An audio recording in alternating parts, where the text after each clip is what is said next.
Hello and welcome to SEO 101 on WMR.FM, episode number 467.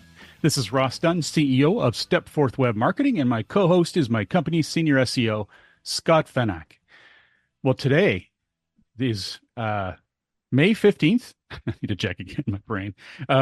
And it is the official launch of the Search Generative Experience at Google. What this means, we'll get into a little more, but essentially, AI is now a formal portion of search results now, and not everyone is going to like this. But first, how are you doing there, Scott? We got a long weekend coming up, so I'm great. We've got an air show in town, totally unrelated to search. There's an air show on Saturday. We haven't had an air show here in a long time, and I'm going to go to Tofino, and it's just going to be a great weekend, so I'm in a good mood. Awesome. Well, before we get into the SGE, I want to mention one thing I actually didn't put down here in our notes, and that is I've been following a lot of what Bill Hartzer has been saying lately. He's a colleague of mine, of ours in the industry, and he was formerly into SEO for the longest time. Now he's in domains and helping people with their domain issues and etc. And he even functions as a witness in many cases as well in the SEO industry. Anyways, he had mentioned recently that it is extremely important for no one to trust the auto renew on your domains. So if you have a very important domain, you say your flagship website, like in our case, stepforth.com, make sure you renew a long way in advance and keep that going. I mean, maybe set an alert after you've done it 5 or 10 years, send an alert 5 years from now to go back and renew it again for another 10 years or something. Just make it go nuts. Get it as long as you can afford to do it right now within reason, of course. That way, you're set. It's not going to be removed. You're not going to accidentally, your credit card may not be on file. The auto renew may not work, which has happened. They just brush their hands off. The domains don't care. These registrars don't care enough to save you on this stuff. And sometimes their emails that tell you need to update your credit card are going to spam. You don't even know about it, and you lose your domain. That is fundamentally devastating to anyone with any business from the web who has done SEO for many years, who's built a great brand. It's just so many levels of pain that could be involved with losing your domain. So if you have it, renewing only once every year, you're doing it at that bare minimum of once a year, go and change that. Do yourself a favor, book it, renew it for 5 years or 10 years. Okay. And the other good thing too, is you can actually save money because you're renewing it now. Prices keep going up on domains. In fact, there's this new thing, which is annoying as hell. And I think it's unfair, where the leading registrar of registrars can decide that you own a premium domain name, and you may have bought it for, maybe renew it for $12 a month. Normally it's gone up to $300 now because it's considered premium. You have no control. Really? I didn't know that. I saw an instance of that online. I just it blew my mind. So that's another good reason to renew it a long way into the future. So be very careful. I just cannot imagine how devastating that would be to lose the domain. Jeez. Premium. That's Shivers, why I only register really stupid domain names that nobody will ever want. Yes, there you go. They get tons of traffic, right? Yeah. No, but I'm not going to lose the domain, so we're good.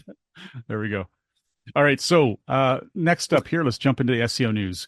The Google March 2024 core update is finally complete. Well, that didn't take very long. So Scott, you jumped into this. Let's fill everyone in.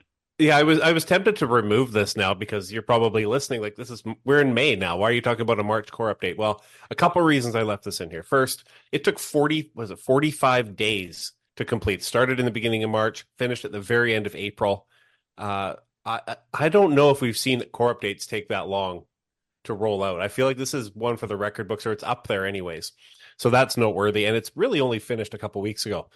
But the other thing is the reason for this core update. Usually they have core updates, and it's like your site stops ranking. What do? You just work on making it better. Like there aren't a lot of good responses for recovering from a core update. But this one might be different because this one was focused on unhelpful content and removing unhelpful and low quality content.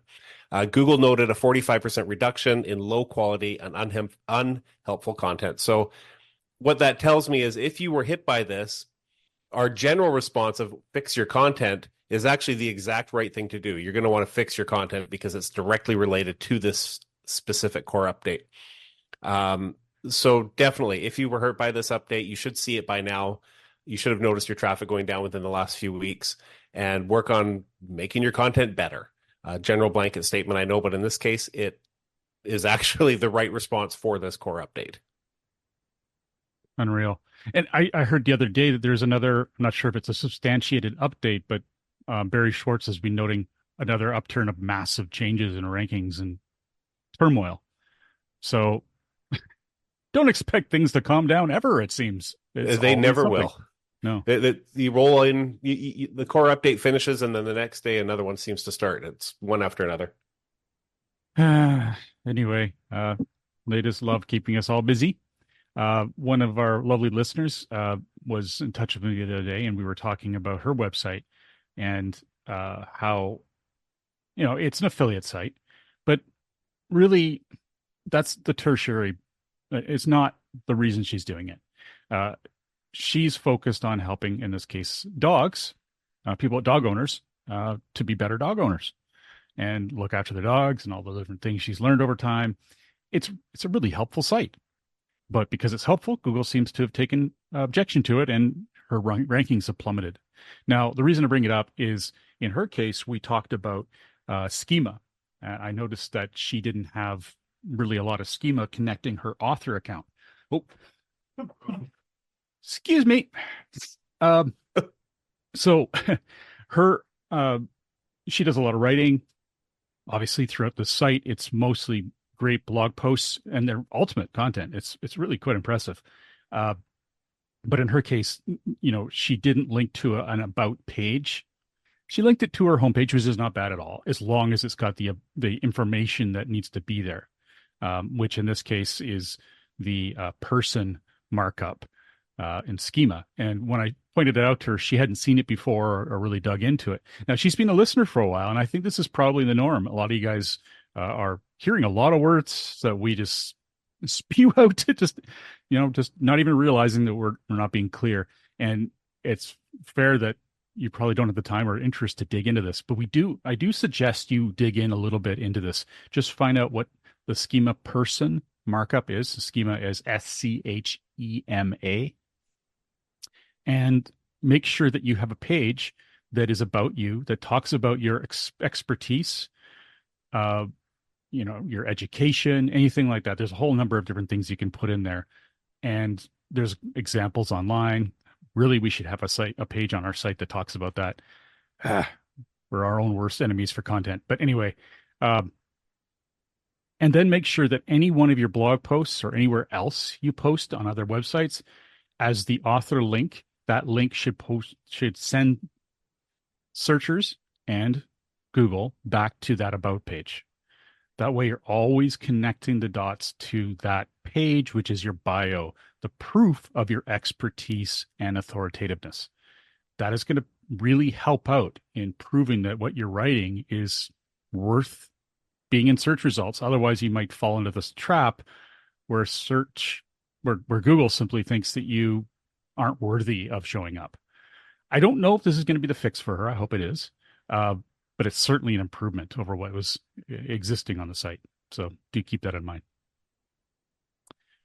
Okay. Now, Google begins enforcement of site reputation abuse policy with portions of sites being delisted. Wow. Okay. Fill me in. Billy, you in. Okay, so this was at the end of April, and a bunch of big websites got hit hard. CNN, USA Today, LA Times, those are three of the examples. I think Forbes or Fortune may have also been on the list. Lots of big sites. And they got hit for reputation abuse. At the end of April, Google noted that their search spam policies about reputation abuse would take effect May 5th, and they took effect May 6th. Not bad, they're off by a day. And what this affects are things like rented subdomains and subfolders, and those are dropping in rankings. So right. a good example is these particular sites that I listed, CNN and so on. They have, in that instance, coupon subdomains for other websites. And so they end up with all these coupon directories, and all of those got pulled from Google. And their main site, their main content was fine. So this wasn't like a full blanket uh, uh, punishment for the whole site, but it was just a delisting of the offending content. Google informed Search Engine Land that these are manual actions and not algorithmic ones. So there's somebody out there specifically pinpointing who's to blame here and affecting, their ranking. So this will most likely also be algorithmic in the future. So if you are renting space on your site for other websites' content to help them essentially piggyback your rankings, if you're a strong ranking website and you say to these other guys who aren't doing very well, I'll rent you a subdomain, you can put your content there.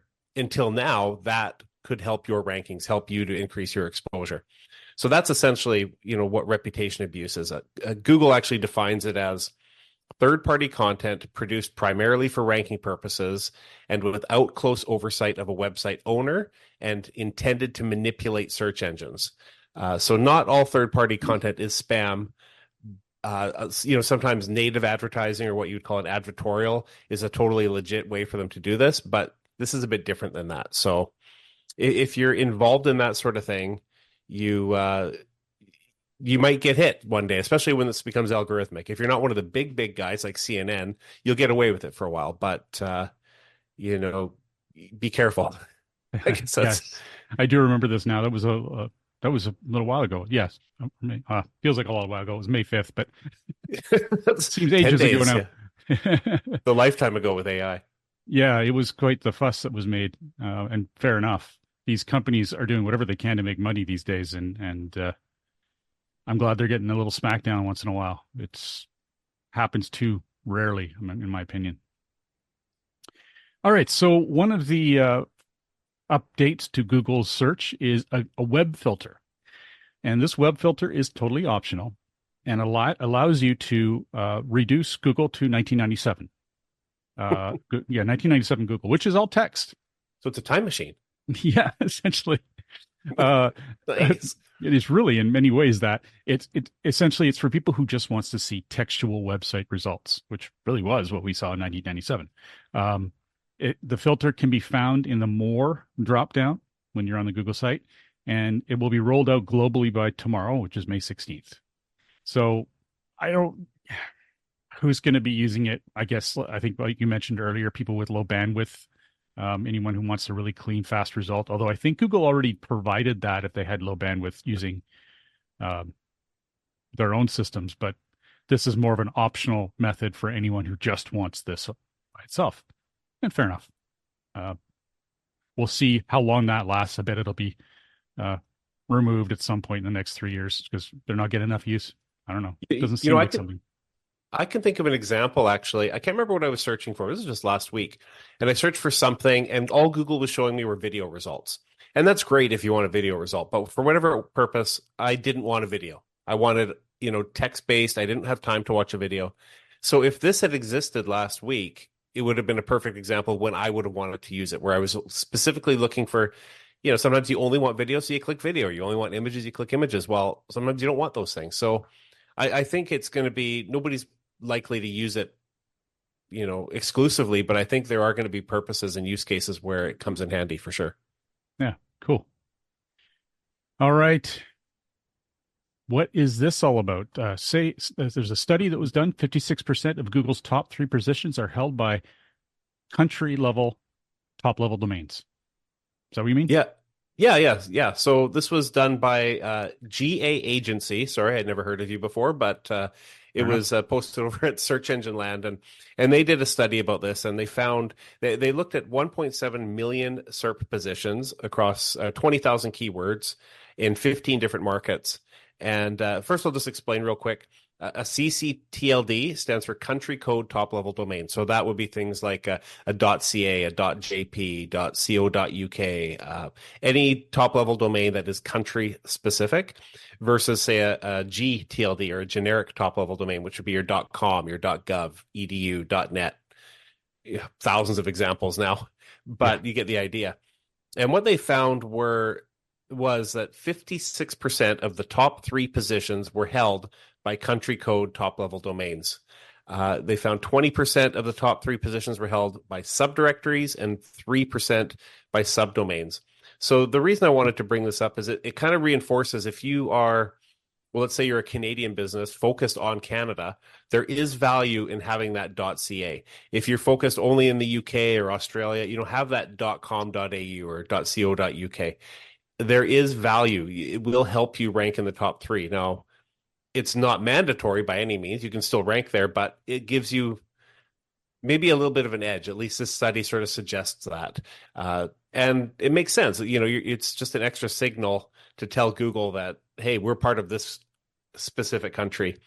And the same thing kind of goes for if you have multiple sites and you're serving the US and the UK and Canada, having all three and having your content all three with appropriate hreflang tags can be really helpful as well. So Hmm. just, yeah, it's important. If you can use it, it makes sense. Use your country code domain, but please don't change domains because I said this. If you're starting from No. scratch, go for it. Don't change your .com to a .ca because you're in Canada, because bad things are going to happen and you'll probably stop listening to us, at least me. Yeah. So, Or like our current one of our current clients is in this position. They're launching a business in, or like a new wing of their business in this country. Do they go for a .ca? Well, we had to weigh the options. It's a benefit, but is it worth the benefit of having a completely new domain? That is more work. So there's many levels of thinking to whether or not you go ahead with it or not, or just have a subdirectory, and that's where I think we're going to lean, at least initially. Yeah, it's an interesting, very nerdy discussion from an SEO perspective, but it is cool to see that there is some real advantage that it can be proven. That's great. Okay, let's take a quick break, and when we come back, we're going to jump into some local SEO and then finally AI in search. SEO 101 will be back right after recess. Welcome back to SEO 101 on WMR.FM, hosted by myself, Ross Dunn, CEO of Step Forth Web Marketing, and my company's senior SEO, Scott Van Ack. All right, so it's been a while since we've added a local SEO section here, mainly because there's been so much other stuff going on, and you had the SEO learning series. Anyways, I was looking on the local search forums and found this thing. It's inexplicable to me. It's an insane new spamming tactic that people are using to nullify their competitors in Google Maps. Now, this is from Joy Hawkins. It says, people are noticing that several businesses with completely different addresses are all now showing up pinned at the same location. So to try and put this in, if that didn't clear up immediately what's happening, you could be located an entirely different part of town from another business. And someone could take your pin, which is where you're supposed to be located, put you and that other person in an entirely different place, along with other businesses of the same type, and overlap them all, saying that essentially to Google, these people are all in the same building, which is crazy because Google can also see that they have different addresses.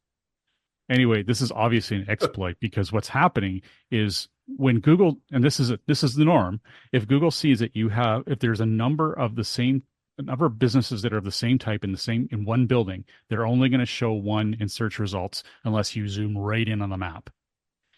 Essentially, they have to choose one.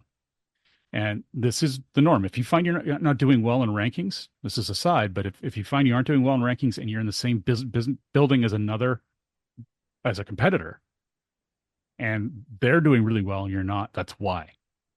And that's why it's very important when you pick your building, you pick it carefully. You can never be sure. Someone might move in, but just the same, don't set yourself up for failure.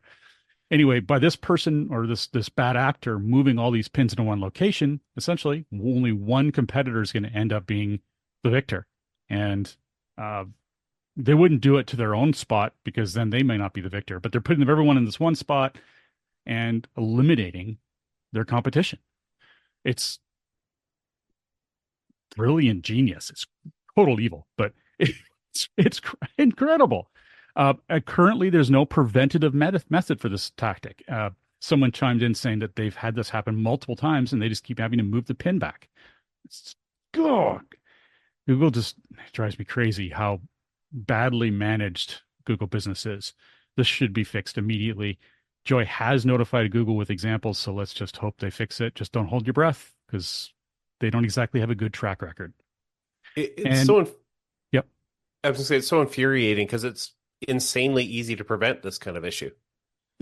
You know, like, don't let people suggest an edit and drag your pin around. Like, why is that even a thing? Like, I get that Google wants, the community to be able to correct incorrect listings, but there needs to be a better verification process when that happens. Like, whether that's a notification to the site owner and nothing gets done unless they interact, or some sort of human oversight. I don't know. It has to be different than the way it is. It's terrible. I mean, people can change phone numbers. They can change where you're located. All I need to do is have a relatively decent Google local profile, or sorry, what do they call them? Local Google experts. I can't recall. It's been so long since I've done any of that myself. I got tired of adding reviews and trying to build up my reputation there. But you just have to have a decent reputation, and you can do that. You can manipulate it.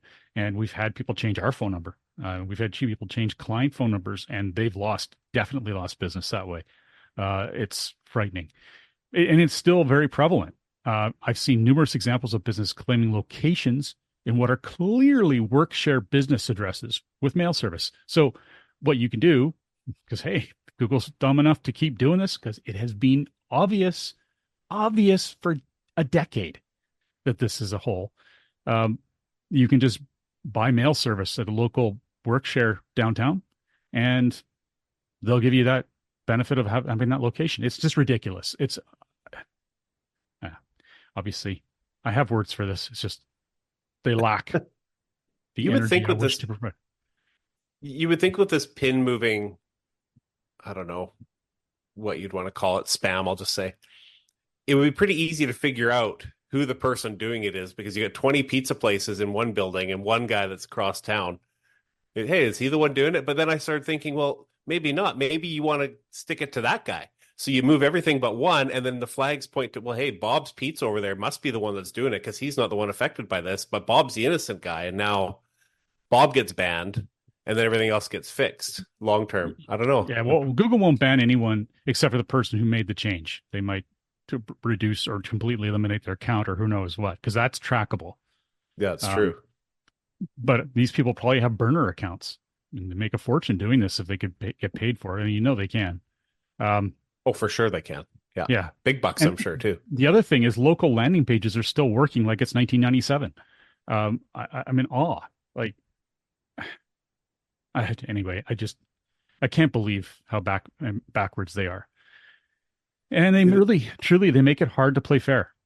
We have clients who are just so frustrated because one of them we were talking with today, he says, look, why is this guy all of a sudden doing better than me? And they came out of the blue, and we looked at what they're doing. Well, they're doing local landing pages, which again, should not work like they do. We do it occasionally because we have to compete. And Google doesn't want us to break their precious guidelines, but they're kind of leaving the door open, and everyone else is doing it. So what are we going to do? We have to match. It's frustrating beyond comprehension.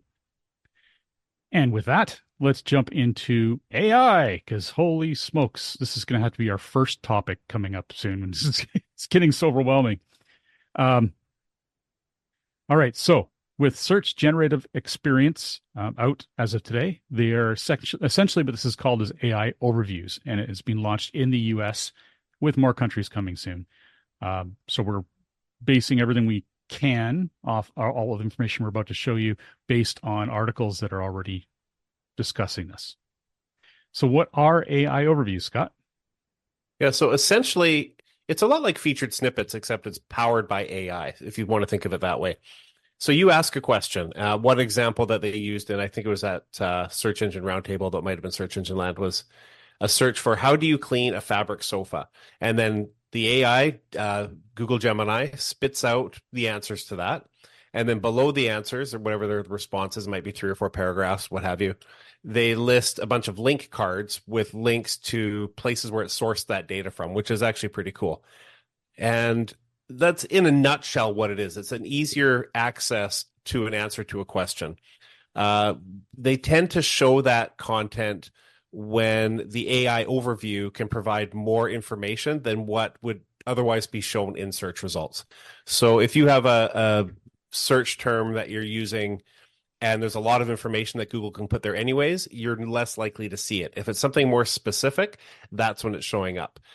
It is just rolling out right now. They expect it to be finished rolling out next week. So it's, oh, of course, the phone rings. Just mute that. Old school phone. I'm old school, I guess. Couldn't hear a thing. Good old directional microphones. Yay. You couldn't. Oh, that's cool. No, I'm totally screwed up. Why do people call it the worst time? Yeah, so that's powered by Google Gemini, a lot like featured snippets. And it should be available in most places by the end of this year. So you want to know, when do you see the overviews appearing? So like I said, that's usually if you have something very specific that you're searching for. But one thing that Google noted as well is that if you are listed in those link cards below the overview, they're finding higher click-through rates than regular search results, which is super cool. So, you know, I always kind of thought being part of this, having AI pull your information in for these snippets would be potentially bad. But because they're sourcing where it's coming from, and those appear to be getting higher click-through rates, this might actually be gold if you're chosen as part of that snippet. I mean, time will tell. It's brand new. We don't really know. Currently, there is no way to see if your clicks are being generated through there. There's a lot of push to have it show up in Google Search Console, and it should, and I think it will. But we saw the same thing happen with featured snippets, and there's no way, there never was a way to extract that data in Search Console. And Google just, they have the data. They could give you that information, but they just choose not to. So hopefully they do in this case.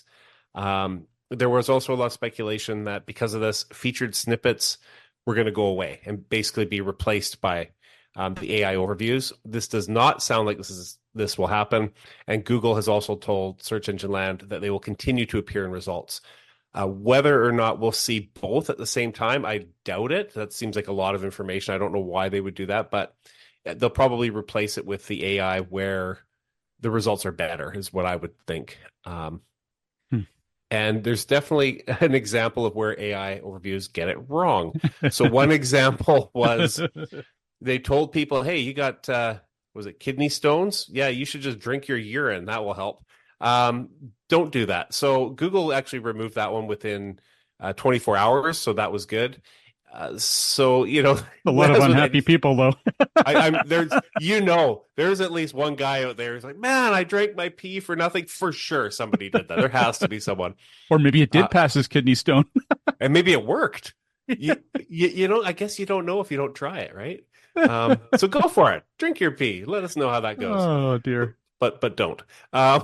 Anyways, it just goes to show that with anything AI, you know, grain of salt, do your own research, verify. It's the same thing when we're talking about creating content using AI.